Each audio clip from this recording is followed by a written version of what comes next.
वाघांची नसबंदी करण्याचे आदेश दिले जातात. वाघांना गोली घालण्याचे आदेश दिले जातात.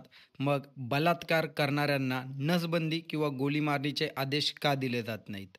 अजून किती बलात्कार या महाराष्ट्राने बघायचेत? या धुल्यामध्ये एका 3-3.5 वर्षाच्या त्या चिमुकलीवरती बलात्कार झाला. त्यानंतर तिची हत्या ज्या प्रकारे झाली, ते फोटोज खरंच बघण्यासारखे नाही आहेत. त्या आई-बापावरती काय वेळ आली असेल, हे आपण समजू शकत नाही. त्या भावना आपल्याला येणार नाही आहेत. पण ह्या अशा घटना वारंवार होत आहेत आणि यापुढेही होतील.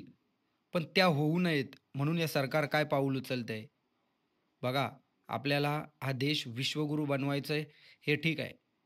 पण तो देश विश्वगुरू बनत असताना या इथल्या चिमुकल्या लहान बालांची, लहान मुलींची, इथल्या महिलांची सुरक्षितता हा सुद्धा त्या विश्वगुरूचाच एक भाग मानला पाहिजे आणि त्यावर कठोर असे नियम बनले पाहिजेत. एक बलात्कारी तुम्हाला ठोकायचा आहे आणि तो आदर्श घडवून द्यायचा आहे, की जर पुन्हा एकदा बलात्कार झाला, तर त्याची शिक्षा ही असेल. म्हणजे माझ्यासारखा क्रिएटर येऊन यावरती फक्त व्हिडिओ बनवू शकतो.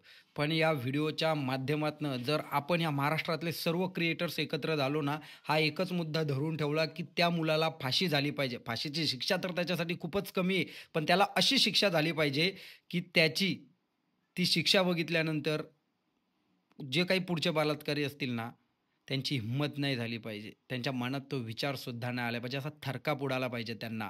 तर या कंटेंट क्रिएटरनी माझी विनंती आहे तुम्हा सर्वांना, की हा विषय लावून धरा.